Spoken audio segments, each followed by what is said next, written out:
Thank you, Rich. Good morning, everyone. My name is Dr. Allison Arwady. I'm the Commissioner at the Chicago Department of Public Health. This morning, the CDC announced confirmation of the second case of novel coronavirus in the U.S. and the first in Illinois. The patient is a Chicago resident, and my team at the Chicago Department of Public Health is working in close coordination with the CDC, the Illinois Department of Public Health, the Cook County Department of Public Health, and many other partners at the local, state, and national level to ensure a coordinated response. I particularly want to thank Mayor Lightfoot and her office, who have been in constant communication and fully engaged in supporting our collaborative efforts to keep the public safe and informed. I will tell you some more about the patient in a minute, but I want to start by stating clearly that this is a single travel-associated case, not a local emergency. We obviously take emerging viruses very seriously, and there are still many unanswered questions about this novel virus. But I can reassure you that even with this Chicago case, the health risk to the general public from novel coronavirus remains low at this time, both nationally and in Chicago. Chicago has been building its public health preparedness systems for years, and we have a solid response plan in place. There is no need for the general public to change their behavior in any way based on this news. The patient is a woman in her 60s. Most importantly, I'm pleased to report that she is clinically doing well and is in stable condition. She traveled to Wuhan, China in late December and returned to the U.S. on January 13th. A few days after arriving home, the patient began to feel unwell. She called ahead to alert her doctor to her illness, rather than just presenting to a clinic or emergency department. This is exactly what any potentially ill returning traveler from Wuhan should do: call ahead and seek medical care. This patient's doctor's office appropriately asked about travel history and quickly put a mask on the patient, helping limit the potential risk of spreading infection. Her doctor then referred her directly to a hospital with infection control capabilities for further workup. Again, this is exactly what we've been educating local healthcare providers to do. Ask about travel history and reach out to your local public health department to discuss any ill patients with recent travel to Wuhan, China.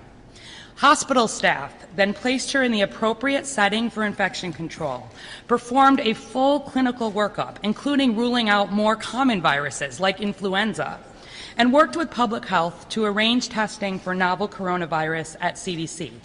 The patient is clinically doing well.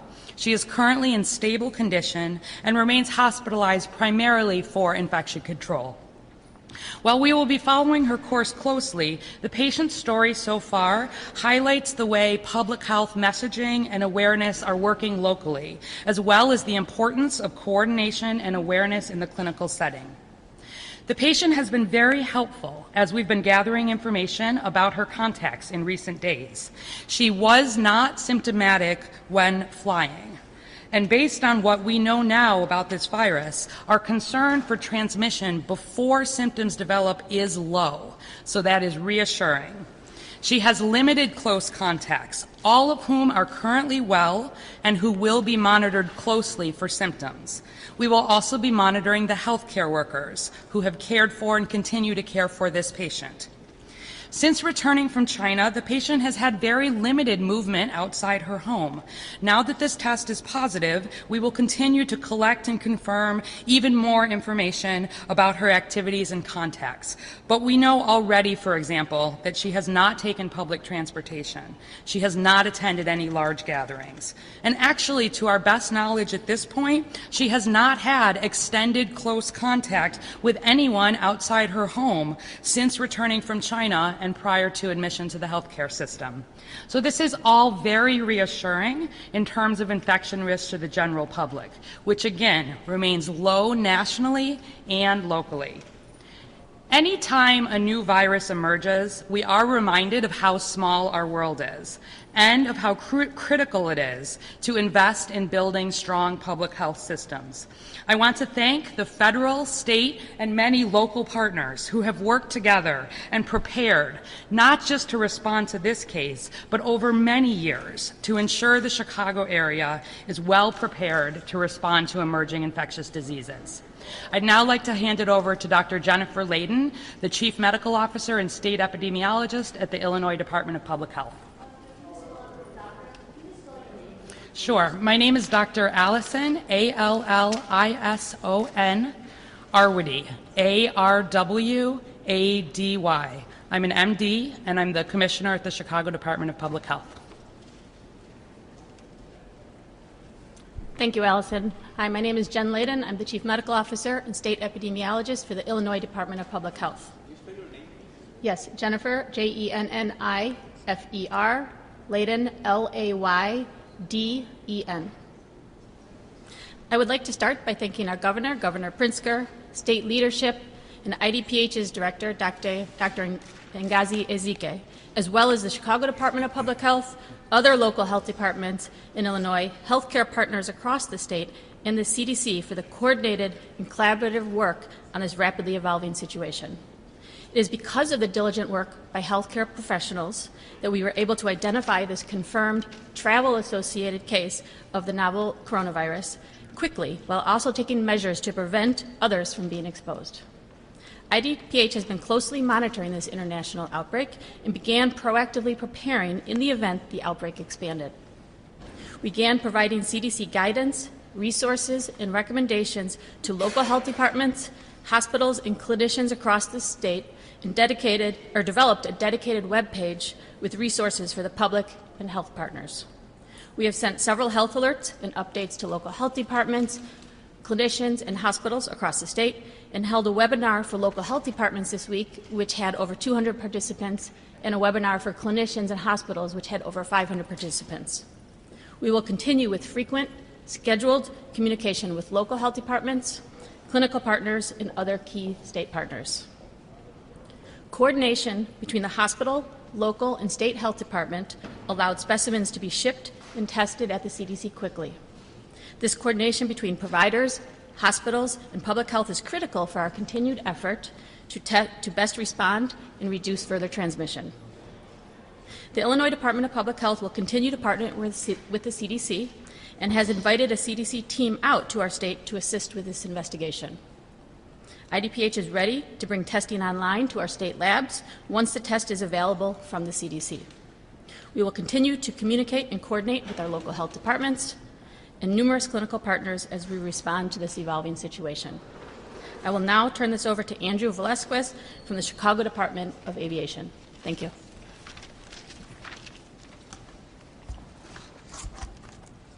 Good morning. My name is Andrew Velasquez, A-N-D-R-E-W, Velasquez, V like in Victor, E-L-A-S-Q-U-E-Z, Managing Deputy Commissioner for Operations, Safety, and Security for the Chicago Department of Aviation. The CDA has no higher priority than the safety and well-being of the traveling public, as well as our airport community.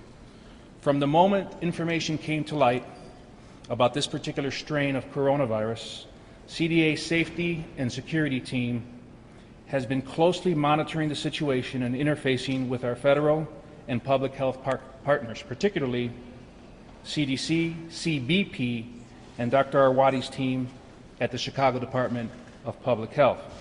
We wanted to be sure we'd be able to support any special efforts related to the coronavirus while at the same time maintaining normal airport operations. Our experience in these matters is unfortunately extensive and hard-earned, whether it's a response activation related to MERS, Ebola, or even measles. But we also have deep relationships with our federal and local partners and are in a position to provide logistical support at a moment's notice, as has been the case here. Once CDC determined that O'Hare would be participating in this effort, we ensured they and CBP could stand up and enhance the risk assessment screening process immediately and those assessments have been underway since Wednesday.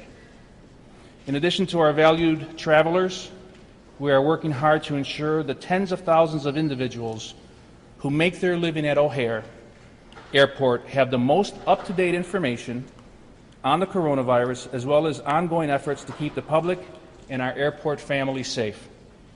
We are grateful to our public health partners who have been an excellent resource in assuring our airport community and their risk of transmitting the virus is extremely low.